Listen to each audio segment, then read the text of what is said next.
कोलंबियाना French अंग्रेजी भाषा की एक्शन थ्रिलर फिल्म है जिसे ल्यूक बेसन ने सहलिखा और निर्मित किया है और ओलिवियर मेगाटन ने निर्देशित किया है। फिल्म में ज़ो सल्दाना, ने माइकल वर्टन, क्लिफ कर्टिस, लेनी जेम्स, कैलम ब्लू और जोडी मोला की सहायक भूमिकाओं के साथ अभिनय किया है। यह फिल्म कोलंबिया की 9 वर्षीय लड़की कैटालिया के बारे में है जिसका परिवार एक ड्रग लॉर्ड द्वारा मारा जाता है। 15 साल बाद एक बड़ी कैटालिया अपना बदला लेना चाहती है। फिल्म को आलोचकों से आम तौर पर प्रतिकूल प्रतिक्रिया मिली, लेकिन सल्दाना के अभिनय और एक्शन दृश्यों की प्रशंसा की गई। इसने $40 मिलियन के प्रोडक्शन बजट के मुकाबले $63.4 मिलियन की कमाई की।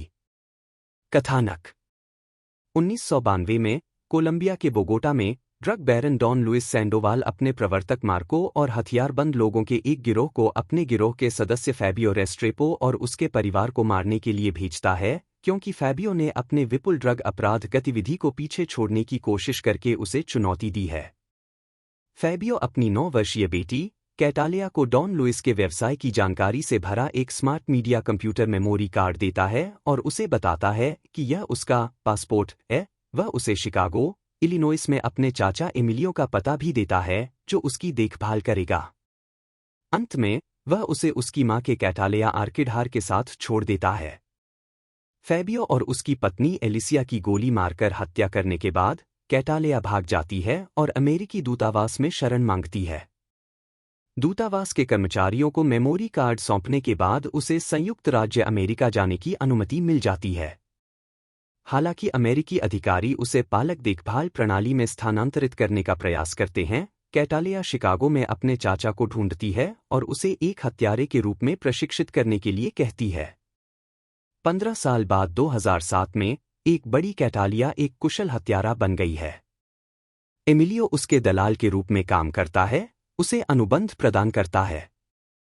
वह प्रत्येक हत्या के साथ अपना हस्ताक्षर कैटलिया फूल छोड़ती है, इस उम्मीद में कि एक दिन वह डॉन लुइस का ध्यान आकर्षित करेगी ताकि वह अपना बदला ले सके।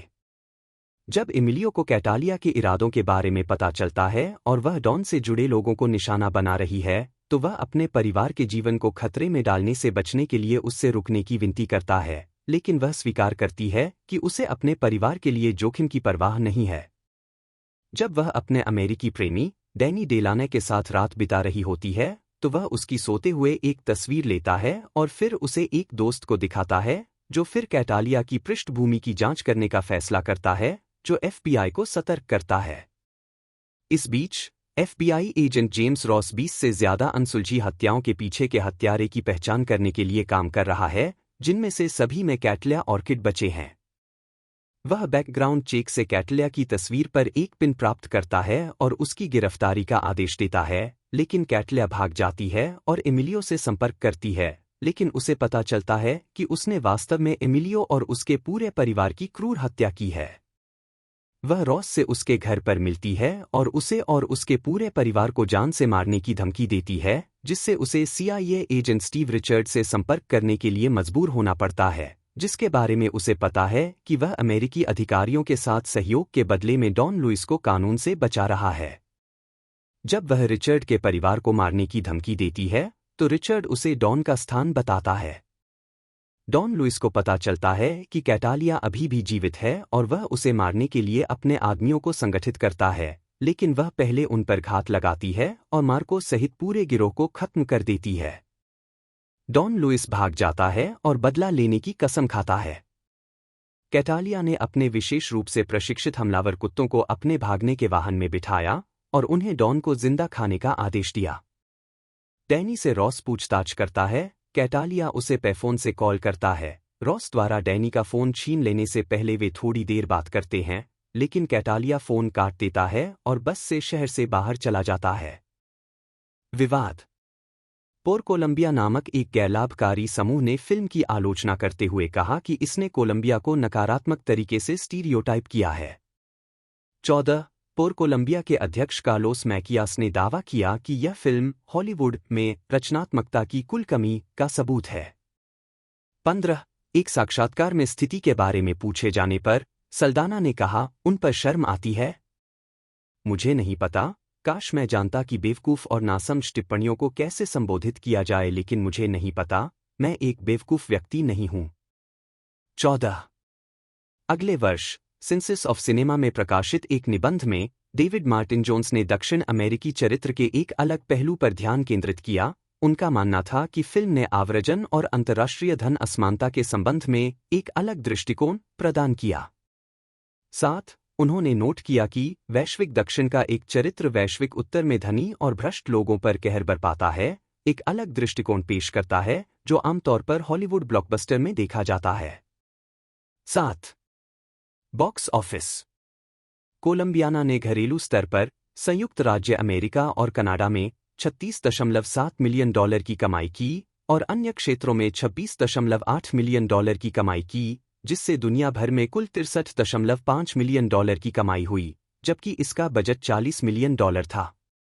16 यह घरेलू बॉक्स ऑफिस पर शीर्ष 10 में अपने लगातार 3 हफ्तों में से पहले सप्ताह में नंबर 2 पर खुला। 17 परिणाम। 2015 के सिने यूरोप में जब प्रोडक्शन हाउस यूरोपा कॉर्प ने आगामी फिल्मों की घोषणा की, तो उसने उल्लेख किया कि कोलंबियाना 2 विकास में था। जबकि सल्दाना ने 2017 में एक साक्षात्कारकर्ता को जवाब दिया कि वह कैटालिया के रूप में अपनी भूमिका को फिर से निभाने में कोई आपत्ति नहीं करेगी। 18 2024 तक ऐसा कोई सीक्वल मौजूद नहीं है। यह भी देखें। लोकप्रिय संस्कृति में कोलंबिया। ओलिवियर मेगाटन, जन्म ओलिवियर फोंटाना, 6 अगस्त 1965, एक फ्रांसीसी निर्देशक, लेखक और संपादक हैं, जिन्होंने The Red Siren, Transporter 3, Colombian, Taken 2 और टेकन 3 फिल्मों का निर्देशन किया है। प्रारंभिक जीवन। फोंटाना का जन्म पेरिस में हुआ था, हिरोशिमा पर परमाणु बम गिराए जाने के 20 साल बाद, और उन्होंने अपना कलात्मक नाम मेगाटन इसी से प्रभावित होकर चुना था। वे पेरिस के एक बैंली में पले बढ़े और मनोविज्ञान में डिप्लोमा प्राप्त करने के बाद एक ग्राफिक कलाकार के रूप में सक्रिय थे और भित्तिचित्र कला में भी माहिर थे। संगीत वीडियो निर्देशक जीन बैप्टिस्ट मोंडिनो से मिलने के बाद उन्होंने फिल्मों में काम करना शुरू कर दिया। 1, 2, 3, 4 फोंटाना ने आखिरकार फीचर फिल्मों का निर्देशन करने से पहले शॉर्ट्स और वीडियो क्लिप बनाना शुरू किया। 5 वह इतालवी मूल के हैं। 6 आजीविका। फोंटाना ने exit, the Red Siren, Transporter 3, taken 2 और टेकन 3 का निर्देशन किया है। 7 उन्हें मैथिल्डा, लियोन की अगली कड़ी का निर्देशन करने के लिए चुना गया था, लेकिन उन्होंने राय व्यक्त की कि फिल्म बनने की संभावना नहीं है। 8 उन्होंने हिटमैन फिल्म के लिए सेकंड यूनिट डायरेक्टर के रूप में भी काम किया। फिल्म निर्देशन में उनकी ट्रेडमार्क तकनीक में जानबूझकर कैमरा वर्क और संपादन को भ्रमित करना शामिल है। 9 फिल्म निर्माण के अलावा फोंटाना एक प्रकाशित लेखक भी हैं। उनके उपन्यास, जिसका शीर्षक ले फैक्ट्यूर ह्यूमैन, द ह्यूमन फैक्टर है, 1998 में जारी किया गया था। 5 2021 में फोंटाना ने monsters inside, the 24 faces of Billy Milligan नामक एक नेटफ्लिक्स डॉक्यूमेंट्री रिलीज करने के लिए फिल्म निर्माण में वापसी की। डॉक्यूमेंट्री को डिसोसिएटिव आइडेंटिटी डिसऑर्डर के बारे में इसके कलंक के लिए रिलीज के तुरंत बाद आलोचना मिली। फिल्मोग्राफी। विशेष रूप से प्रदर्शित चलचित्र। निदेशक, एग्जिट 2000, द रेड सायरन 2002, लेखक भी, ट्रांसपोर्टर 3 2008, कोलंबियाना 2011, टेकन 2 2012, टेकन 3 2014, अमेरिकी अपराध के अंतिम दिन 2020, द्वितीय इकाई निदेशक, हिटमैन 2007, ट्रांसपोर्टर 3 2008, लघु फिल्में। वर्ष शीर्षक निदेशक लेखक नोट्स। 1996 कठोर व्यावहारिक हाँ नहीं। 1997 बहुत उदास हाँ नहीं। 1998 कोई सुखद अंत नहीं हाँ हाँ। मैं समझदार नहीं हूँ हाँ हाँ संपादक भी। 2002 को शस्त्र कीट हाँ हाँ लघु वृत्तचित्र। 2007 इंजी हाँ हाँ। टेलीविजन। वर्ष शीर्षक निदेशक लेखक। 1997 एक नृत्य एक गीत हाँ नहीं। 1999 वस्तुओं की कहानियां हाँ नहीं। कक्ष संख्या 13 हाँ नहीं। 2001 लेस रेडाउटेबल्स हाँ नहीं। 2006 से बेलनोई रहा।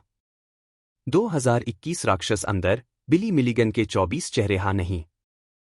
ल्यूक पॉल मॉरिस बेसन, फ्रेंच, LYKBS, जन्म 18 मार्च 1959, एक फ्रांसीसी फिल्म निर्माता है। उन्होंने सबवे 1985, द बिग ब्लू 1988 और ला फेम निकिता 1990 फिल्मों का निर्देशन या निर्माण किया। सिनेमा डू लुक फिल्म आंदोलन से जुड़े उन्हें अपनी फिल्मों लियोन, द प्रोफेशनल 1994 और the messenger, the story of zone of arc 1999 के लिए सर्वश्रेष्ठ निर्देशक और सर्वश्रेष्ठ चित्र के लिए सीजर पुरस्कार के लिए नामांकित किया गया था। उन्होंने अपनी science fiction action film the Fifth Element 1997 के लिए सर्वश्रेष्ठ निर्देशक और सर्वश्रेष्ठ फ्रेंच निर्देशक का पुरस्कार जीता। उन्होंने science fiction action film Lucy 2014 और space opera film Valerian and the city of A thousand planet 2017 लिखी और निर्देशित की।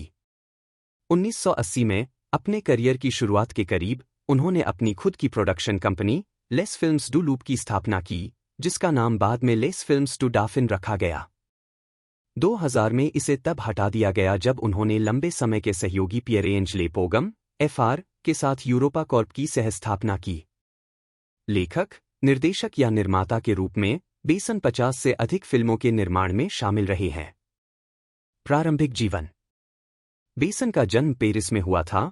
उनके माता पिता दोनों क्लब में स्कूबा डाइविंग प्रशिक्षक के रूप में काम करते थे। इससे प्रभावित होकर उन्होंने एक समुद्री जीव विज्ञानी बनने की योजना बनाई। उन्होंने अपनी युवावस्था का अधिकांश समय अपने माता पिता के साथ इटली, यूगोस्लाविया और ग्रीस के पर्यटक रिसॉर्ट्स की यात्रा में बिताया। जब वह 10 वर्ष के थे, तब परिवार फ्रांस लौट आया। उनके माता पिता का तलाक हो गया और दोनों ने दोबारा शादी कर ली। इसके बारे में उन्होंने कहा। इंटरनेशनल हेराल्ड ट्रिब्यून में उन्होंने कहा, यहाँ 2 परिवार हैं और मैं किसी ऐसी चीज का एकमात्र बुरा स्मारिका हूं जो काम नहीं करती। और अगर मैं गायब हो जाता हूं तो सब कुछ सही हो जाएगा। अस्तित्व का जुनून यहीं से आता है। मुझे कुछ करना होगा, अन्यथा मैं मर जाऊंगा। 17 साल की उम्र में बेसन के साथ एक डाइविंग दुर्घटना हुई जिसके कारण वह गोता लगाने में असमर्थ हो गए। द गार्जियन के साथ 2000 के एक साक्षात्कार में उन्होंने बताया कि इसने उनके करियर के चुनाव को कैसे प्रभावित किया। मैं 17 साल का था और मैं सोच रहा था कि मैं क्या करने जा रहा हूं। इसलिए मैंने कागज का एक टुकड़ा लिया और बाईं ओर मैंने वह सब कुछ लिखा जो मैं कर सकता था या जिसके लिए मेरे पास कौशल था, और वह सब कुछ जो मैं नहीं कर सकता था। पहली पंक्ति छोटी थी और मैं देख सकता था कि मुझे लिखना पसंद है, मुझे चित्र पसंद हैं, मैं बहुत सारी तस्वीरें ले रहा था। इसलिए मैंने सोचा कि शायद फिल्में अच्छी होंगी। लेकिन मैंने सोचा कि वास्तव में जानने के लिए मुझे सेट पर जाना चाहिए। और मेरा एक दोस्त एक ऐसे व्यक्ति को जानता था जिसका भाई एक लघु फिल्म में तीसरा सहायक था। यह सच है। इसलिए मैंने कहा, ठीक है, चलो सेट पर चलते हैं। इसलिए मैं सेट पर गया। अगले दिन मैं अपनी माँ से मिलने गया और उनसे कहा कि मैं फिल्में बनाने जा रहा हूँ और स्कूल जाना बंद कर रहा हूँ और अलविदा। और मैंने ऐसा किया। इसके तुरंत बाद मैंने एक लघु फिल्म बनाई और यह बहुत, बहुत खराब थी। मैं यह साबित करना चाहता था कि मैं कुछ कर सकता हूँ, इसलिए मैंने एक लघु फिल्म बनाई।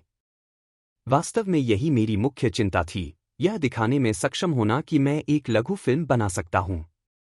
5. आजीविका। बेसन ने कथित तौर पर अपनी किशोरावस्था में ही ले grand blue, the big blue के पहले ड्राफ्ट पर काम किया था। बोरियत से बाहर निकलकर उन्होंने कहानियां लिखना शुरू कर दिया, जिसमें बाद में उनकी सबसे लोकप्रिय फिल्मों में से एक द फिफ्थ एलिमेंट 1997 की पृष्ठभूमि भी शामिल थी। 6. जो कि किशोरावस्था में पढ़ी गई फ्रेंच कॉमिक पुस्तकों से प्रेरित थी। उन्होंने अमेरिकी पटकथा लेखक रॉबर्ट मार्क कामिन के साथ इस विज्ञान कथा थ्रिलर की पटकथा का निर्देशन और सहलेखन किया। 7. 18 साल की उम्र में बेसन अपने जन्मस्थान पेरिस लौट आए, जहां उन्होंने फिल्म उद्योग के बारे में जानने के लिए अजीबोगरीब काम किए। उन्होंने क्लाउड फराल्डो और पैट्रिक ग्रैंडपेरेट सहित निर्देशकों के सहायक के रूप में काम किया। उन्होंने 3 लघु फिल्में, एक कमीशन वृत्तचित्र और कई विज्ञापनों का निर्देशन किया। 8 फिर वे 3 साल के लिए संयुक्त राज्य अमेरिका चले गए, लेकिन पेरिस लौट आए, जहां उन्होंने अपनी खुद की प्रोडक्शन कंपनी बनाई। उन्होंने पहले इसका नाम लेस फिल्म्स टू लोप रखा, फिर इसे बदलकर लेस फिल्म्स टू डाफिन कर दिया। 1980 के दशक की शुरुआत में बेसन ने एरिक सेरा से मुलाकात की और उन्हें अपनी पहली लघु फिल्म एलेवेंथ डर्नियर के लिए संगीत तैयार करने के लिए कहा। बाद में उन्होंने सेरा से अन्य फिल्मों के लिए संगीत तैयार करवाया। 20वीं सदी के उत्तरार्ध से बेसन ने कई एक्शन फिल्में लिखी और निर्मित की हैं, जिनमें टैक्सी सीरीज 1998 से 2007, ट्रांसपोर्टर सीरीज 2002 से 2008, रॉबर्ट मार्क कामिन के साथ एक और सहयोग, और जेट ली की फिल्में किस ऑफ द ड्रैगन और अनलीशेड शामिल हैं। उनकी अंग्रेजी भाषा की फिल्में टेकन 2 और टेकन 3, जो सभी कामिन के साथ सहलिखित और लियाम नीसन द्वारा अभिनीत हैं, बड़ी सफल रही हैं, जिसमें टेकन 2 सबसे ज्यादा कमाई करने वाली निर्यात फ्रांसीसी फिल्म बन गई। 9 बेसन ने पेरिस 2000 के कान फिल्म महोत्सव में बेसन ने अपनी फिल्म द फिफ्थ एलिमेंट 1997 के लिए सर्वश्रेष्ठ निर्देशक के लिए लुमियरेस पुरस्कार 11 और सर्वश्रेष्ठ निर्देशक के लिए सीजर पुरस्कार जीता। 12 उन्हें अपनी फिल्मों लियोन, द प्रोफेशनल 1994, 13 और the messenger, the story of zone of arc 1999 के लिए सर्वश्रेष्ठ निर्देशक और सर्वश्रेष्ठ पिक्चर सीजर पुरस्कारों के लिए नामांकित किया गया था। 14 फ्रांसीसी अभिनेता जीन रेनो बेसन की कई फिल्मों में दिखाई दिए हैं, जिनमें Le Dernier Combat 1983, 15 subway 1985, 16, 17 the big blue 1988, 18 La Femme Nikita 1990 और लियोन द प्रोफेशनल 1994 शामिल हैं। 17 2024 की गर्मियों में बेसन ने ड्रैकुला ए लव टेल का निर्देशन किया, जो ड्रैकुला का एक रूपांतरण है जिसमें कैलेब लैंड्री जोन्स ने अभिनय किया है और इसमें क्रिस्टोफ वाल्च भी हैं। 19 सिनेमा डुलुक राफेल बासन और गाय ऑस्टिन जैसे आलोचकों ने बेसन को सिनेमा डुलुक आंदोलन में एक महत्वपूर्ण व्यक्ति के रूप में उद्धृत किया है, एक विशिष्ट, अत्यधिक दृश्य शैली जो 1980 के दशक से 1990 के दशक की शुरुआत में निर्मित हुई थी। सबवे 1985, द बिग ब्लू 1988 और ला फेम निकिता 1990 सभी को इस शैलीगत स्कूल का माना जाता है। यह शब्द आलोचक राफेल बासन द्वारा 1989 में ला रिव्यू डू सिनेमा नंबर 449 में लिखे एक निबंध में गढ़ा गया था। 20 प्रायोगिक सिनेमा के पक्षधर और न्यू वेव नोवेले वेग निर्देशकों के मित्र बासन ने बेसन को जीन जैक्स बेनेक्स और लियोस कैरेक्स के साथ 3 निर्देशकों के रूप में समूहीकृत किया, जिन्होंने ले लुक की शैली साझा की। बेसन और इस तरह वर्गीकृत किए गए ज्यादातर फिल्म निर्माता इस लेबल से असहज थे। उन्होंने उनके काम की तुलना फ्रांस की नई लहर से की। 1985 में न्यूयॉर्क टाइम्स में दिए गए एक साक्षात्कार में बेसन ने कहा, जीन ल्यूक गोडार्ड और फ्रांसवा ट्रुफो मौजूदा सांस्कृतिक मूल्यों के खिलाफ विद्रोह कर रहे थे और सिनेमा को अभिव्यक्ति के साधन के रूप में इस्तेमाल कर रहे थे, क्योंकि यह उस समय का सबसे आधुनिक माध्यम था। आज क्रांति पूरी तरह से उद्योग के भीतर हो रही है और इसका नेतृत्व ऐसे लोग कर रहे हैं जो फिल्मों को बेहतर, ज्यादा विश्वसनीय और देखने में मजेदार बनाकर उनका रूप बदलना चाहते हैं। उन्होंने कहा, चूंकि इस क्षेत्र में प्रवेश करना लगातार कठिन होता जा रहा है, इसलिए हमने एक मनोवैज्ञानिक कवच विकसित कर लिया है और काम करने के लिए कुछ भी करने को तैयार हैं। मुझे लगता है कि हमारा जोश ही फिल्म निर्माण प्रतिष्ठान के स्तंभों को हिलाकर रख देगा। 22 बेसन ने आंग सान सूकी की बायोपिक द लेडी 2011 मूल शीर्षक डांस ला लुमियर का निर्देशन किया। उन्होंने लॉकआउट 2012 पर भी काम किया।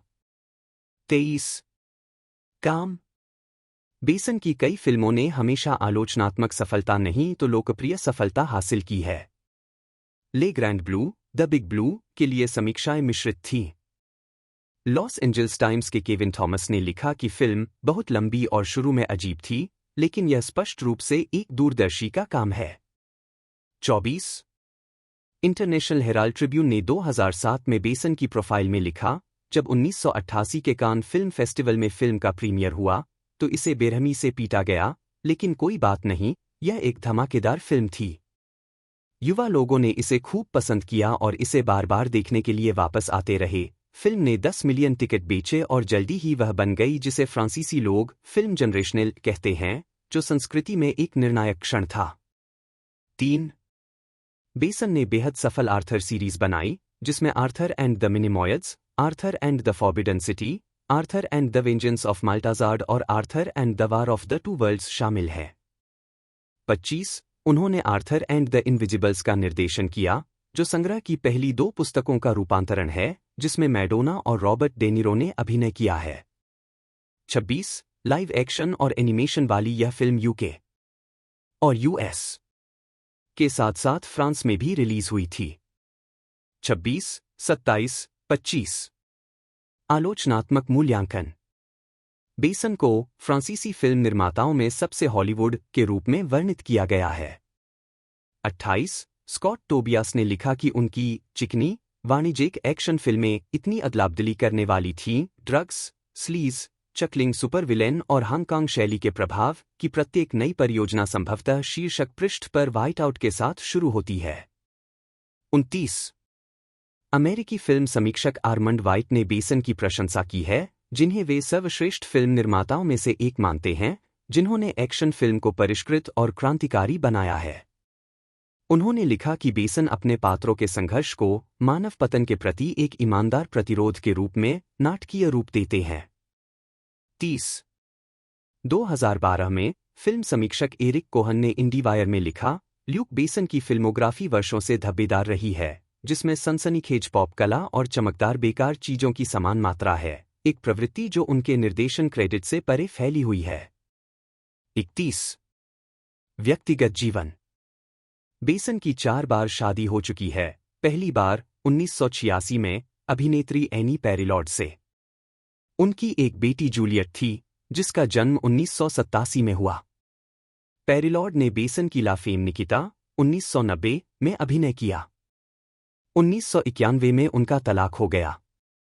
32.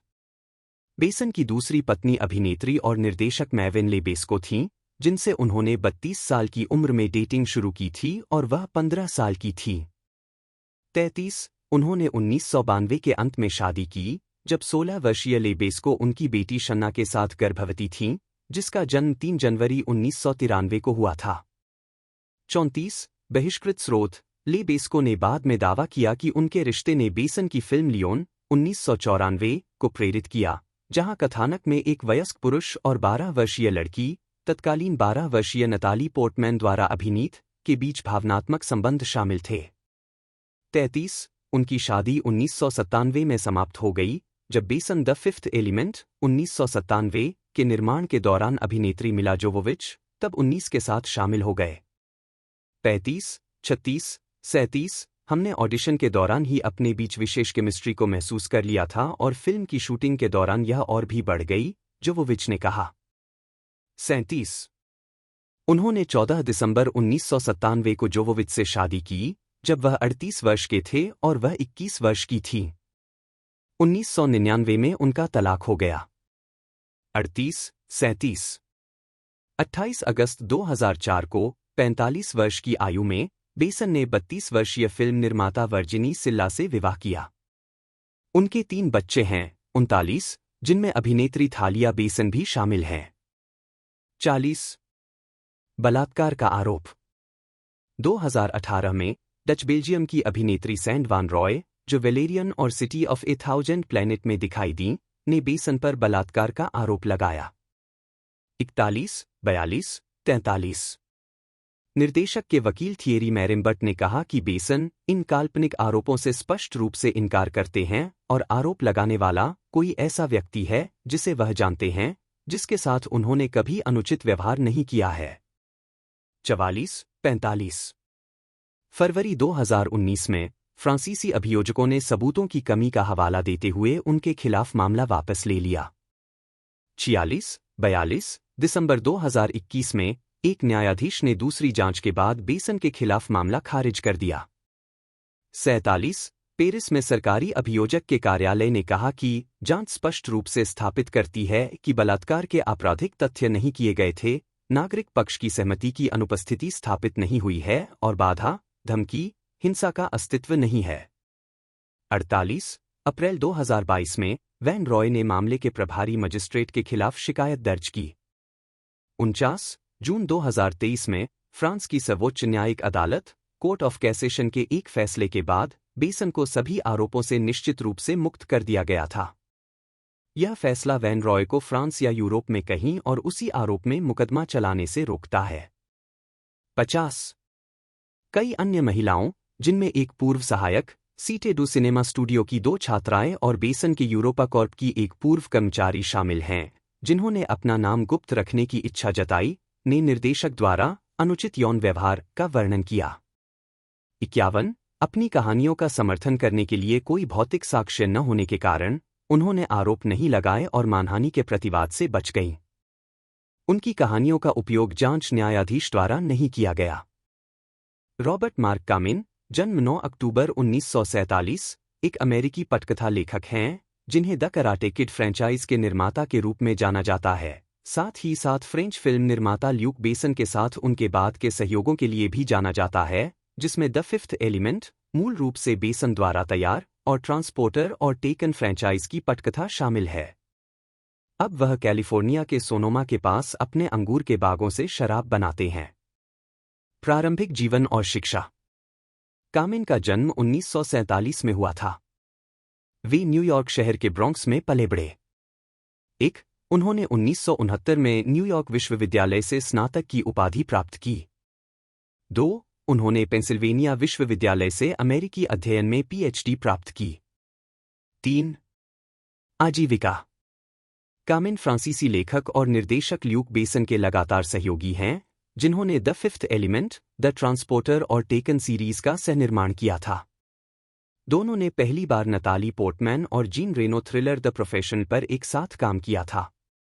द फिफ्थ एलिमेंट की सफलता के बाद बेसन ने कामिन को यूरोप में एक मिनी स्टूडियो बनाने के अपने लक्ष्य में शामिल होने के लिए आमंत्रित किया। ऐसी फिल्में जो यात्रा करेंगी, अंतर्राष्ट्रीय फिल्में, आप जानते हैं, एक्शन फिल्में। 4 कराटे खिलाड़ी। कराटे किड कामिन के जीवन पर आधारित एक अर्ध-आत्मकथात्मक कहानी है।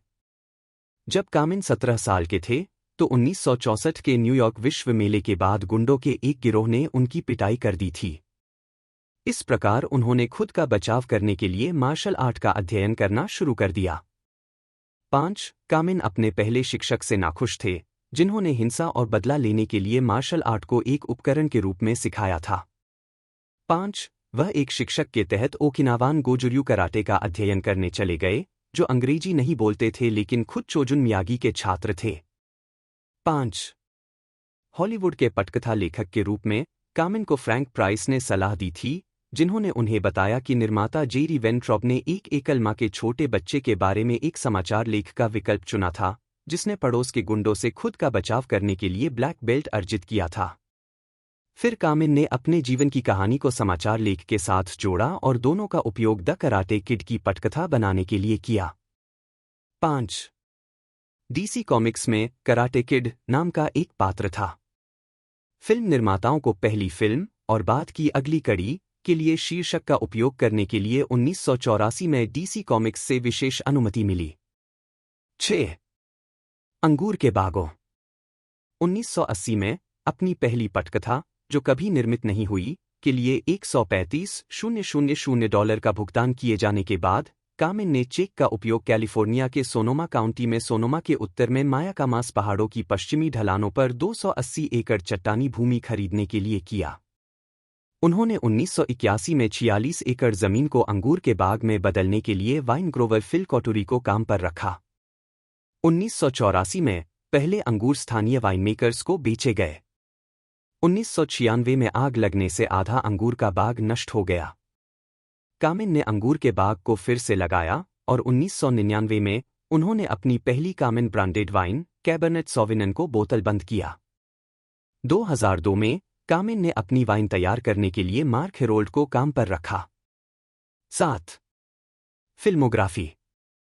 लेखक taps 1981, split image 1982, the Karate kid 1984, the Karate kid part 2 1986, the Karate kid part 3 1989, gladiator 1992, the power of one 1992, lethal weapon 3 1992, बादलों में सैर 1995, the Fifth Element 1997, Kiss of the Dragon 2001, The Transporter 2002, Transporter 2 2005, Bandidas 2006, Taken 2008, Transporter 3 2008, The Karate Kid 2010 केवल कहानी, Colombiana 2011, Taken 2 2012,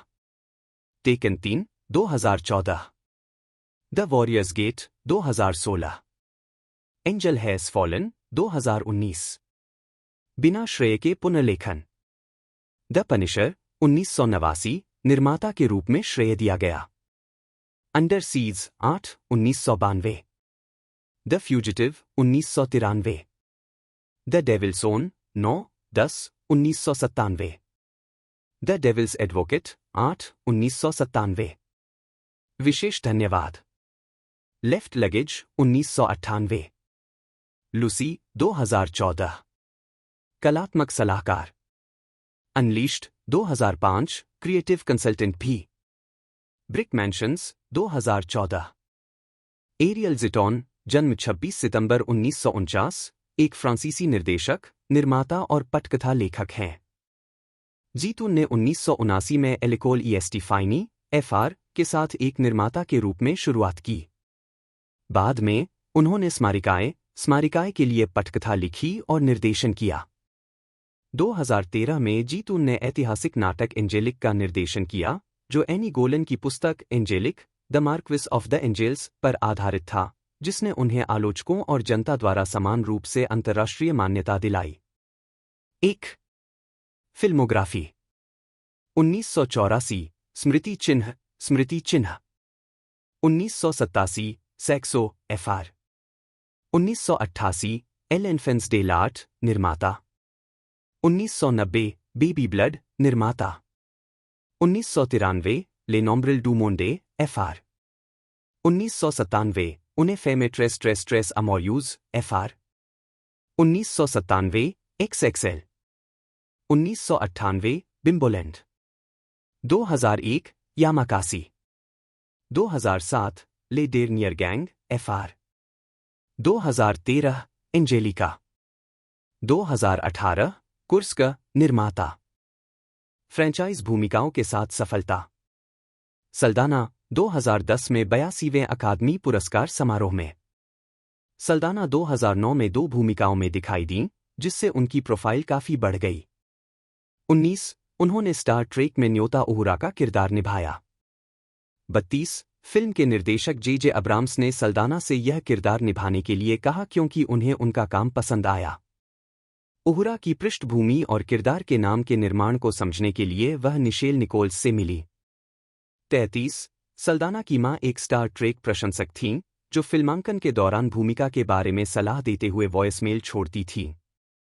34 Steven Spielberg ने उन्हें 5 साल पहले the terminal में निर्देशन करते समय वल्कन सलामी सिखाई थी। 27 स्टार ट्रेक 2009 $385.7 मिलियन की कमाई के साथ बॉक्स ऑफिस पर सफल रही। 35 2009 में सल्दाना की दूसरी हाई प्रोफाइल फिल्म अवतार थी, जिसमें उन्होंने स्वदेशी शिकारी नेयतिरी का किरदार निभाया था। अवतार को आलोचकों द्वारा अच्छी प्रतिक्रिया मिली। समीक्षा एग्रीगेटर रॉटन टोमाटोज पर 83% की अनुमोदन रेटिंग प्राप्त हुई। 36 इसने दुनिया भर में $2.7 बिलियन की कमाई की, जो अब तक की सबसे अधिक कमाई करने वाली फिल्म बन गई। 37 साथ ही संयुक्त राज्य अमेरिका और कनाडा में भी यह दुनिया भर में $2 बिलियन से अधिक की कमाई करने वाली पहली फिल्म भी बन गई। 38 फिल्म को 10 सैटर्न पुरस्कारों के लिए नामांकित किया गया था और 36वें सैटर्न पुरस्कार समारोह में इसने सभी 10 पुरस्कार जीते। सर्वश्रेष्ठ अभिनेत्री के लिए सल्दाना की सैटर्न पुरस्कार जीत एक पूरी तरह से सीजी चरित्र के लिए एक दुर्लभ घटना थी। 39 2010 में सल्दाना ने द लॉसर्स में आयशा अल-फादिल के रूप में अभिनय किया, जो एक मूल बोलीवियाई महिला थी। भूमिका के लिए उसे दिन में 8 घंटे हथियार ले जाने के लिए वजन बढ़ाना था। 40, 2010 में वह टेकर्स, डेथ एट ए फ्यूनरल और बर्निंग पाम्स में दिखाई दी। कैल्विन क्लेन की एनवी लाइन के लिए उनका टेलीविजन विज्ञापन 2010 में शुरू हुआ।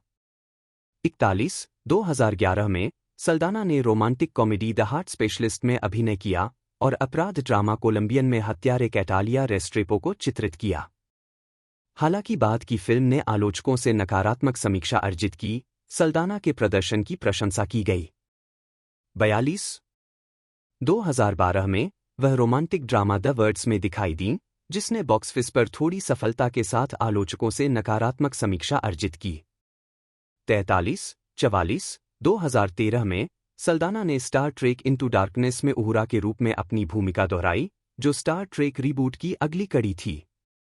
पिछली फिल्म की तरह यह बॉक्स ऑफिस पर सफल रही, जिसने अपने उत्तरी अमेरिकी थिएटर रन को बॉक्स ऑफिस पर कुल 228, 778, 661 के साथ समाप्त किया, जिसने इसे 2013 की 11वीं सबसे ज्यादा कमाई करने वाली फिल्म बना दिया। 45, इसने दुनिया भर में 467, 365, 246 कमाए, जिसने इसे 2013 के लिए 14वें स्थान पर रखा और इसे फ्रेंचाइजी की सबसे ज्यादा कमाई करने वाली फिल्म बना दिया। 46, 2014 कांस फिल्म फेस्टिवल में सल्दाना।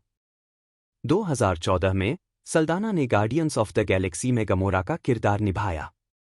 47, 48, सल्दाना ने कंप्यूटर जनरेटेड इमेजरी, CGI या परफॉर्मेंस कैप्चर के बजाय मेकअप के साथ चरित्र को चित्रित किया। 49, यह फिल्म द एवेंजर्स और आयरन मैन 3 के बाद मार्वल सिनेमैटिक यूनिवर्स की तीसरी सबसे ज्यादा कमाई करने वाली फिल्म बन गई। 50, यह 2014 की तीसरी सबसे ज्यादा कमाई करने वाली फिल्म थी। ट्रांसफॉर्मर्स, एज ऑफ एक्सटिंक्शन और the hobbit, the battle of the 5 आर्मीज के बाद और 2014 की सबसे ज्यादा कमाई करने वाली सुपरहीरो फिल्म थी। 50, 51, फिल्म ने सकारात्मक समीक्षा अर्जित की। सल्दाना को फिल्म में उनके काम के लिए कई पुरस्कारों के लिए नामांकित किया गया था, जिसमें एक्शन मूवी में सर्वश्रेष्ठ अभिनेत्री के लिए critics choice movie award, people's choice awards में पसंदीदा एक्शन मूवी अभिनेत्री और MTV मूवी अवार्ड्स में सर्वश्रेष्ठ ऑन स्क्रीन ट्रांसफॉर्मेशन शामिल है। 52, 53, मई 2014 में उन्होंने रोज़मेरीज बेबी में अभिनय किया, जो इरा लेविन के डरावने उपन्यास का एक टेलीविजन रूपांतरण था। सल्दाना ने 4 घंटे के 2 भाग वाले शो का सह-निर्माण भी किया। 54, 2014 में सल्दाना को एली पत्रिका द्वारा the women in Hollywood awards के दौरान मान्यता दी गई, जिसमें फिल्म में उपलब्धियों के लिए महिलाओं को सम्मानित किया गया, जिसमें अभिनय, निर्देशन और निर्माण सहित मोशन पिक्चर उद्योग के सभी पहलू शामिल थे। 55, 2016 वर्तमान। सल्दाना ने अप्रैल 2016 में रिलीज हुई जैज संगीतकार नीना सिमोन के बारे में एक अनधिकृत जीवनी नीना में अभिनय किया। फिल्म में दिवंगत गायिका की प्रसिद्धि और उनके प्रबंधक क्लिफ्टन हेंडरसन के साथ संबंधों को दर्शाया गया है। सिमोन के परिवार ने उन्हें भूमिका में लेने के फैसले की आलोचना की थी। 56, अगस्त 2020 में सल्दाना ने भूमिका निभाने के लिए माफी मांगी। मुझे बहुत खेद है। मैं आज बेहतर जानता हूं और मैं ऐसा फिर कभी नहीं करने जा रहा हूं। वह हमारे दिग्गजों में से एक हैं और किसी और को आगे आना चाहिए। किसी और को उनकी कहानी बतानी चाहिए। 57, 2016 में उन्होंने जुलाई में रिलीज हुई science fiction sequel Star Trek Beyond और दिसंबर में रिलीज हुई बेन एफ्लेक की crime drama Live by Night में सह-अभिनय किया। 58, सल्दाना एमिलिया पेरेज 2024 की अपनी सहकलाकारों के साथ, जिनमें से सभी को सर्वश्रेष्ठ अभिनेत्री के लिए कान फिल्म महोत्सव पुरस्कार से सम्मानित किया गया। सल्दाना ने मई 2017 में रिलीज हुई Guardians of the Galaxy sequel, Guardians of the Galaxy volume 2 में गमोरा के रूप में वापसी की। 59, उन्होंने एवेंजर्स, इन्फिनिटी वॉर 2018 और इसके सीक्वल एवेंजर्स, एंड गेम्स 2019 में भूमिका को दोहराया, यद्यपि बाद की फिल्म में चरित्र के वैकल्पिक संस्करण के रूप में। वह guardians of the Galaxy volume 3, 2023 में इस भूमिका में लौटीं, जो कि MCU में गमोरा के रूप में उनकी आखिरी फिल्म थी।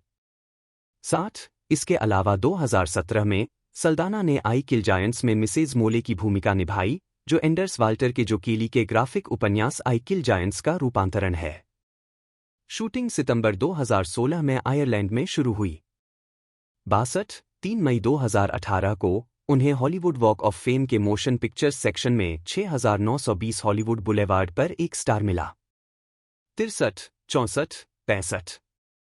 2021 में सल्दाना ने 2 नेटफ्लिक्स प्रस्तुतियों में अभिनय किया, जो म्यूजिकल विवो में रोजिता के रूप में और माया एंड द 3 में नाममात्र के किरदार में दिखाई दी।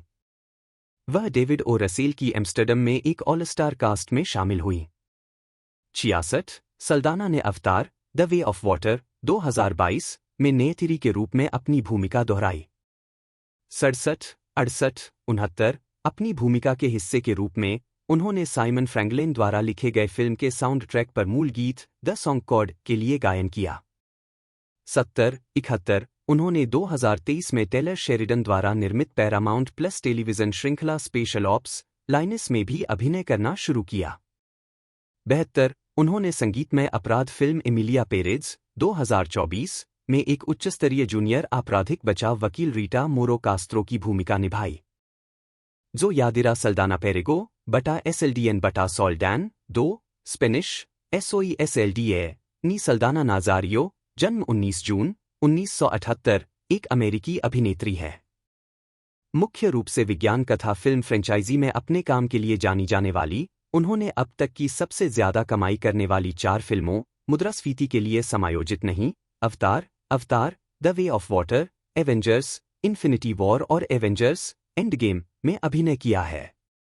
उन्होंने जिन फिल्मों में काम किया है, उन्होंने दुनिया भर में $15 बिलियन से अधिक की कमाई की है और 2024 तक वह दूसरी सबसे ज्यादा कमाई करने वाली मुख्य अभिनेत्री और कुल मिलाकर सबसे ज्यादा कमाई करने वाली अभिनेत्री है।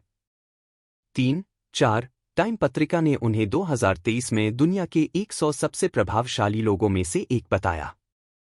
5 एक प्रशिक्षित डांसर, सल्दाना ने 1999 में लॉ एंड ऑर्डर के 2 एपिसोड में अतिथि भूमिका के साथ अपने ऑन स्क्रीन अभिनय करियर की शुरुआत की। उनकी पहली फिल्म भूमिका सेंटर स्टेज 2000 में थी, जिसमें उन्होंने एक बैले डांसर की भूमिका निभाई थी।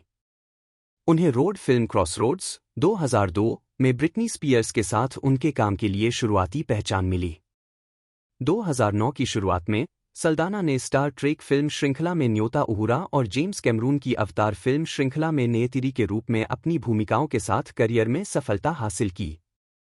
उन्होंने मार्वल सिनेमैटिक यूनिवर्स में गार्डियंस ऑफ द गैलेक्सी 2014 से लेकर guardians of the Galaxy volume 3 2023 तक गमोरा का किरदार निभाया। 6 फ्रेंचाइजी के काम के अलावा सल्दाना ने science fiction film the Adam project और romantic drama mini series from scratch में अभिनय किया है, दोनों ही 2022 में नेटफ्लिक्स के लिए हैं। 2023 में उन्होंने पैरामाउंट प्लस जासूसी सीरीज स्पेशल ऑप्स लाइनस में एक CIA अधिकारी की मुख्य भूमिका निभानी शुरू की। 2024 में सल्दाना ने संगीतमय अपराध फिल्म एमिलिया पेरेज में अभिनय किया, जिसके लिए उन्होंने सर्वश्रेष्ठ अभिनेत्री के लिए कान फिल्म फेस्टिवल पुरस्कार जीता और सर्वश्रेष्ठ सहायक अभिनेत्री के लिए गोल्डन ग्लोब पुरस्कार के लिए नामांकन प्राप्त किया। प्रारंभिक जीवन। जो यादिरा सल्दाना नाजारियो का जन्म 19 जून 1978 को पासिक, न्यू जर्सी में हुआ था। 7 उनके माता पिता एरिडियो सल्दाना हैं, जो डोमिनिकन थे। 8, 9 और असलिया नाजारियो प्यूर्टो रिकान वंश की है। एक बच्चे के रूप में नाजारियो अपनी मां के साथ डोमिनिकन गणराज्य में रह रही थी, लेकिन राजनीतिक अशांति से बचने के लिए वे न्यूयॉर्क में आ गए। उद्धरण वांछित वायर्ड के साथ एक साक्षात्कार में सल्दाना ने कहा है कि वह डोमिनिकन और प्यूर्टो रिकान है।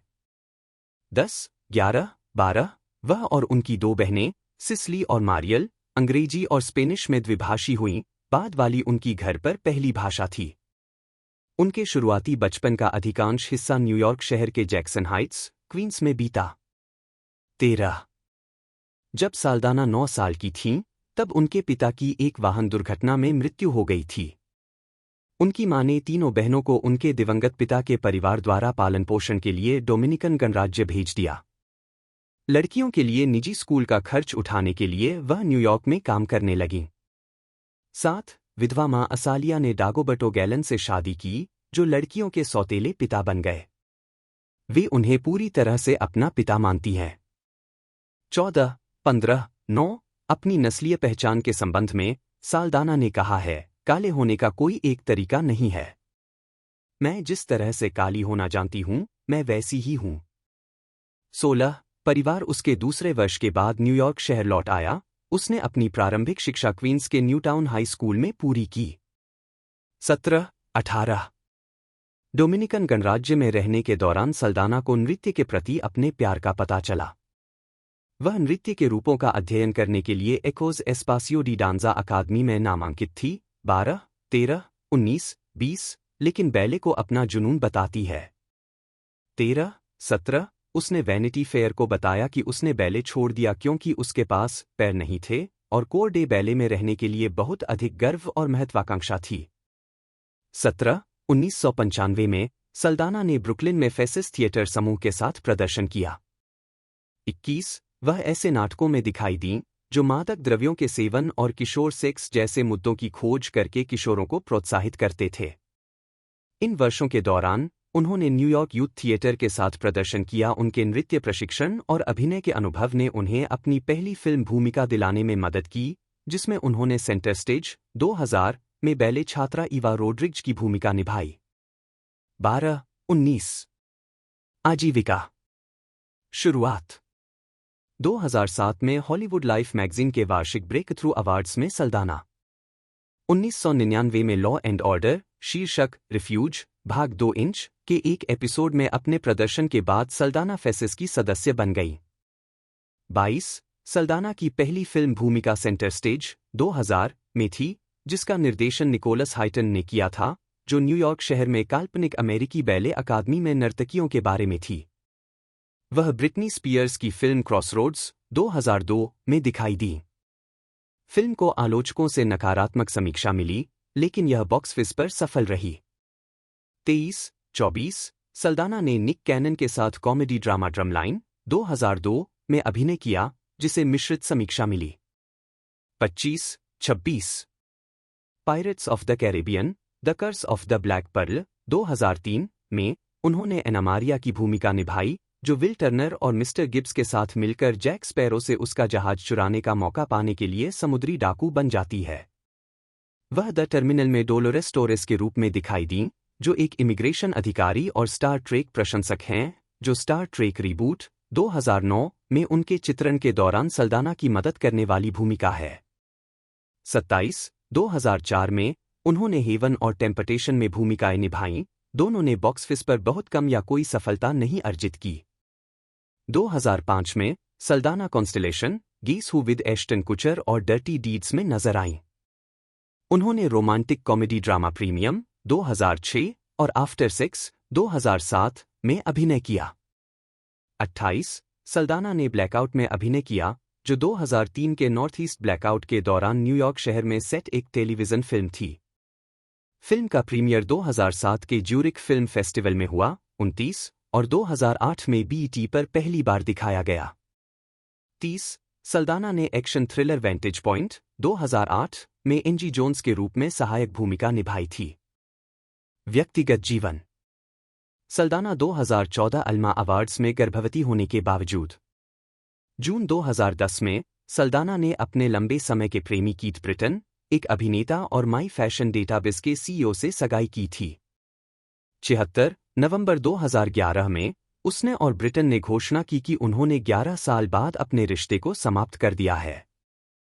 77 सल्दाना दिसंबर 2011 से जनवरी 2013 तक अभिनेता ब्रैडली कूपर के साथ रिश्ते में थी। 78 मार्च 2013 में सल्दाना ने इतालवी कलाकार मार्को पेरेगो को डेट करना शुरू किया और 3 महीने बाद लंदन में शादी कर ली। 79-80 जुलाई 2015 में सल्दाना ने खुलासा किया कि पेरेगो ने शादी के बाद उसका उपनाम अपना लिया। 81-82 इसके बाद जोए सल्दाना पेरेगो बन गई और मार्को पेरेगो सल्दाना बन गया। 83 उनके 3 बेटे हैं। 84-85 86 सल्दाना ने कहा है कि उसके बच्चे बहुभाषी होंगे क्योंकि वह और उसका पति उनके आसपास स्पेनिश, इतालवी और अंग्रेजी बोलते हैं। 87 जुलाई 2016 में नेट रिपोर्टर के द एडिट के साथ एक साक्षात्कार के दौरान सल्दाना ने खुलासा किया कि उसे अपनी मां और बहनों की तरह हाशिमोटो का थायरॉइडिटिस, एक ऑटोइम्यून बीमारी है। इस बीमारी के प्रभावों का मुकाबला करने के लिए सल्दाना ने कहा कि वह और उनके पति ग्लूटेन और डेयरी मुक्त आहार का पालन करते हैं। 88 सल्दाना एक माइक्रोफाइनेंस संगठन फिंका इंटरनेशनल की समर्थक हैं। 89 2017 में उन्होंने BSE की स्थापना की, जो एक डिजिटल मीडिया प्लेटफॉर्म है जिसे लातीनी समुदाय के भीतर सकारात्मक कहानियों पर रुचि के साथ मुख्यधारा के मीडिया में विविधता की कमी का मुकाबला करने के लिए डिजाइन किया गया है।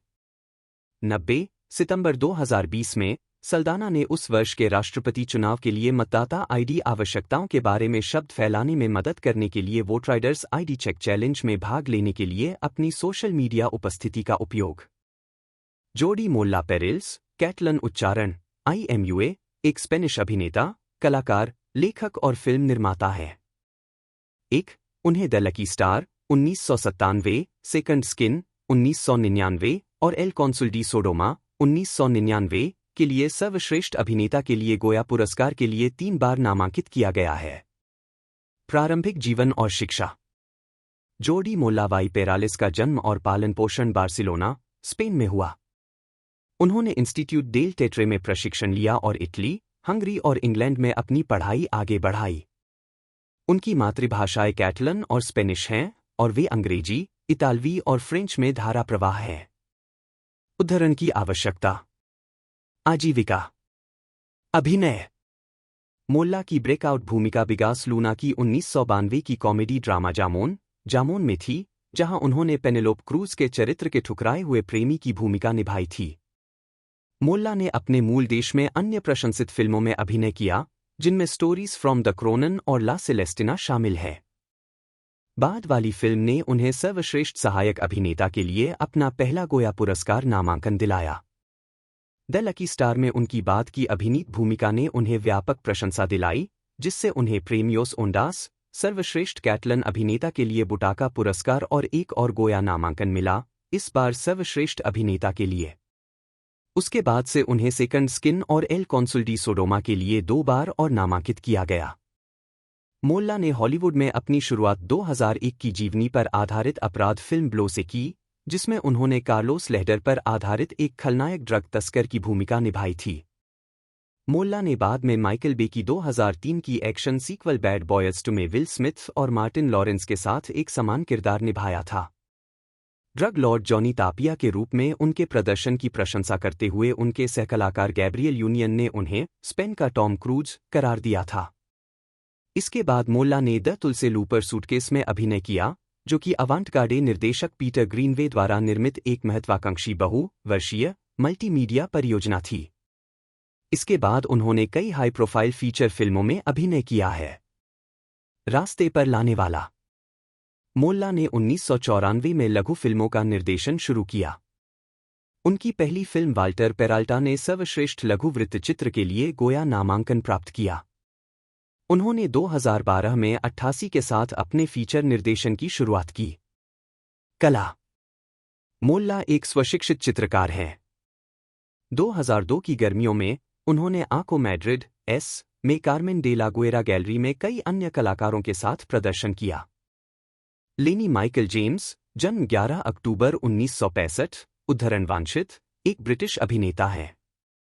उन्हें AMC series the walking dead और इसके spin-off fear the walking dead में मॉर्गन जोन्स की भूमिका निभाने और लाइन ऑफ ड्यूटी सीरीज 1 में TCI टोनी गेट्स की भूमिका निभाने के लिए जाना जाता है। टेलीविजन में जेम्स की उल्लेखनीय भूमिकाओं में स्काई 1 पर मेडिकल ड्रामा क्रिटिकल में ग्लेन बॉयल की भूमिका शामिल है।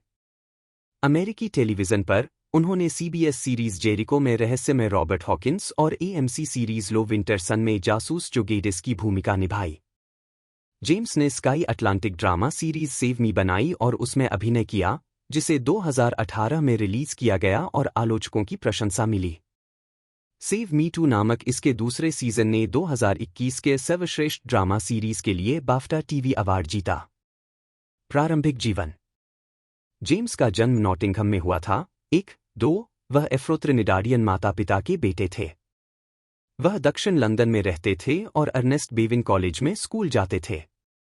3 जब वह 10 साल के थे तब उनकी मां फिलिस मैरी जेम्स की मृत्यु हो गई, जिसके बाद उन्होंने और उनके बड़े भाई केस्टर ने संयुक्त राज्य अमेरिका में एक रिश्तेदार के साथ रहने के बजाय बच्चों के घर में रहना चुना। जेम्स 8 साल तक पालक देखभाल में रहे। 4. जेम्स किशोरावस्था में एक पेशेवर रग्बी खिलाड़ी बनने की ख्वाहिश रखते थे और एक नाटक के ऑडिशन के लिए एक लड़की का अनुसरण करने के बाद उन्हें अभिनय से परिचित कराया गया। जेम्स ने Guildhall school of music and drama में भाग लिया, जहां से उन्होंने 1988 में स्नातक किया। 5. वहां रहते हुए उन्होंने एक अन्य छात्र को निष्कासित करने की स्कूल की योजना के खिलाफ एक अभियान चलाने में मदद की, जिसके बारे में उन्होंने कहा कि यह अब तक का सबसे बहादुरी भरा काम है। जेम्स ने 2015 में कहा, इसमें हेड के सामने ले जाया जाना और लॉर्ड मेयर के लिए एक बड़े कार्यक्रम का बहिष्कार करने की धमकी देना शामिल था, भले ही हेड ने कहा कि इसका मतलब होगा कि वे मुझे बाहर निकाल देंगे। 6. वह एक बार सामाजिक सुरक्षा कार्यालय में कार्यरत थे। 2. आजीविका। जेम्स 2008 में। जेम्स 20 से ज्यादा फिल्मों में नजर आ चुके हैं, जिनमें less Misérables 1998, snatch 2000, 24 over party people 2002, सहारा 2005 और आउटलॉ 2007 शामिल हैं। उन्होंने 2010 की फिल्म टिक में अभिनय किया और एक्शन फिल्म कोलंबियाना 2011 और साइंस फिक्शन फिल्म लॉकआउट 2012 में भी नजर आए। उन्होंने थिएटर से अपना करियर शुरू किया। 1982 में सामाजिक कार्य का अध्ययन करते समय उन्हें कॉकपिट थिएटर में एक कार्यशाला में स्वीकार कर लिया गया। अगले वर्ष उन्होंने अपना नाटक trial and error national youth theatre Texaco playwriting प्रतियोगिता में प्रस्तुत किया, जिसमें 21 वर्ष से कम आयु के सबसे प्रमुख नाटककार का पुरस्कार जीता। अपने ए-लेवल की पढ़ाई के दौरान उन्होंने लिरिक थिएटर में एक युवा थिएटर कार्यक्रम शिफ्ट वर्क में प्रदर्शन किया, जबकि ट्रायल एंड एरर को 1984 में फेबर एंड फेबर द्वारा प्रकाशित किया गया था। 1992 में उन्हें रॉयल नेशनल थिएटर में मुस्तफा मतुरा द्वारा द कूप में उनकी सहायक भूमिका के लिए क्लेरेंस डेवेंट पुरस्कार मिला। 7, 8, 9 जेम्स ने 2000 में आत्मकथात्मक टीवी फिल्म स्टॉर्म डैमेज लिखी, जिसे बेस्ट ड्रामा सीरीज के लिए ब्रिटिश एकेडमी टेलीविजन अवार्ड के लिए नामांकित किया गया था। स्टॉर्म डैमेज में एक शिक्षक को दिखाया गया है जो अपने छोड़े हुए पालक घर में वापस जाने और वहां किशोरों की मदद करने की कोशिश करता है, जैसा कि जेम्स ने किया था। 5. उन्होंने द सन्स ऑफ चार्ली पाओरा नामक नाटक भी लिखा, जो 2004 में लंदन के रॉयल कोर्ट थिएटर में प्रदर्शित हुआ। 10. टेलीविजन पर जेम्स की शुरुआती प्रस्तुतियों में से एक ए टच ऑफ फ्रॉस्ट 1994 की श्रृंखला 2 एपिसोड 1 में डीसी कार्ल टर्नर के रूप में थी। बाद में जेम्स अल्पकालिक channel 4 jail drama buried 2003, BBC आतंकवाद drama the state within 2006, BBC जासूसी ड्रामा स्पूक्स 2002 से 2011 में दिखाई दिए और उन्होंने CBS post apocalyptic drama series Jericho 2006 में रॉबर्ट हॉकिंस के रूप में अभिनय किया। जेम्स एक चैनल 4 टेलीविजन ड्रामा फॉलआउट 2008 में दिखाई दिए, जिसमें उन्होंने एक किशोर से संबंधित हत्या को सुलझाने वाले एक अन्य जासूस के साथ एक जासूस की भूमिका निभाई। वह लाई टू मी के एक एपिसोड में भी दिखाई दिए। 12. जेम्स 2010 की टीवी सीरीज ह्यूमन टारगेट के एपिसोड में हत्यारे बैप्टिस्ट के रूप में दिखाई दिए। 2012 में उन्हें BBC 2 के लाइन ऑफ ड्यूटी में DCI टोनी गेट्स के रूप में उनकी भूमिका के लिए आलोचनात्मक प्रशंसा मिली, जिसे जेड मर्कुरियो ने बनाया था। 2010 में उन्होंने AMC series the walking dead के पायलट एपिसोड में मॉर्गन जोन्स के रूप में अतिथि भूमिका निभाई, जिसका शीर्षक डेज गॉन बाय था। 13-14 2013 में उन्होंने क्लियर शीर्षक वाले द वॉकिंग डेड के तीसरे सीजन के एक एपिसोड में मॉर्गन जोन्स के रूप में अपनी भूमिका दोहराई। 12 अक्टूबर 2014 को जेम्स ने 5वें सीजन के प्रीमियर के अंत में पोस्ट क्रेडिट दृश्य में शो में अपनी वापसी की और 30 नवंबर 2014 को मिड सीजन फिनाले के अंत में एक दृश्य में फिर से दिखाई दिए। वह 5वें सीजन के फिनाले के लिए लौटे और एपिसोड में एक महत्वपूर्ण भूमिका निभाई। शो में अपनी कुछ प्रस्तुतियों के बावजूद जेम्स को मॉर्गन के अपने चित्रण के लिए आलोचकों और प्रशंसकों से महत्वपूर्ण मान्यता मिली है। 15 अप्रैल 2018 तक James fear the walking dead के चौथे सीजन में मॉर्गन के रूप में नियमित रूप से दिखाई देते हैं। 29 मार्च 2015 को जेम्स के चरित्र को 5वें सीजन के समापन के दौरान दिखाया गया था। टॉकिंग डेड पर शो के बाद अभिनेता की उपस्थिति, जिसमें उन्होंने अमेरिकी लहजे में बात नहीं की, ने ट्विटर पर #MorganIsBritish को ट्रेंड करने का कारण बना दिया। 15 जेम्स मेडिकल ड्रामा क्रिटिकल में ग्लेन बॉयल की भूमिका में हैं, जो फरवरी 2015 में स्काई 1 पर शुरू हुआ था। उन्होंने इस सीरीज को फिल्माने के लिए लॉस एंजल्स में अपने घर से लगभग 1 साल दूर बिताया। प्रत्येक एपिसोड वास्तविक समय में होता है, जिसमें मेडिकल स्टाफ को 1 घंटे में एक जीवन बचाना होता है।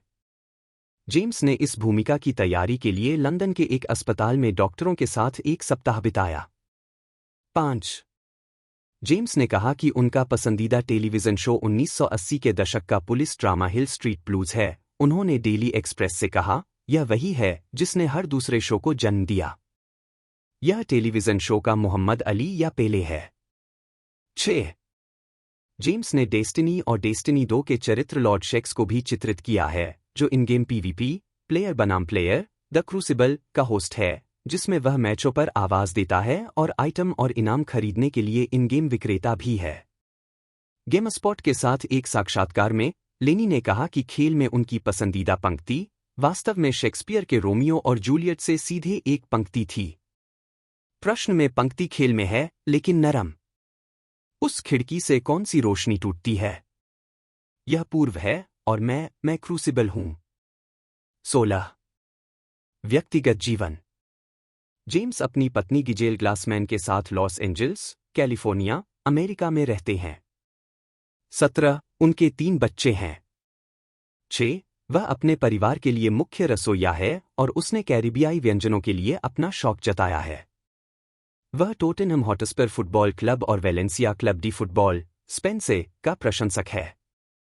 18 जेम्स उन मशहूर हस्तियों में से हैं जिन्होंने द बिग इश्यू पत्रिका के लिए अपने छोटे से स्व को खुला पत्र लिखा है। मार्च 2015 में लिखे अपने पत्र में उन्होंने छोटी उम्र में अपनी मां को खोने के दर्द के बारे में लिखा था। इसने मुझे बहुत गहरा सदमा पहुंचाया। हम तीनों ही थे, मेरा भाई, मेरी मां और मैं। जब यह भयानक घटना घटी तो सब कुछ बदल गया। इसका मुझ पर गहरा, मौलिक प्रभाव पड़ा। एक निराशा यह है कि मैं अपनी मां को कभी एक वयस्क के रूप में नहीं जान पाया, उन्होंने लिखा। 19 जेम्स अश्वेत इनसिटी बच्चों के लिए एक सलाहकार के रूप में भी काम करते हैं और कहते हैं कि वे लोगों द्वारा प्रसिद्धि और सेलिब्रिटी को दिए जाने वाले महत्व को अस्वीकार करते हैं। हमारे समुदाय के लड़कों और पुरुषों को उस व्यक्ति के बारे में जागरूक होने की आवश्यकता है जो हर सुबह उठता है और अपने परिवार का समर्थन करने के लिए उस नौकरी पर जाता है जिसे वह जरूरी नहीं समझता। वे नायक हैं जिनका मेरे समुदाय को जश्न मनाने की जरूरत है, उन्होंने कहा। 5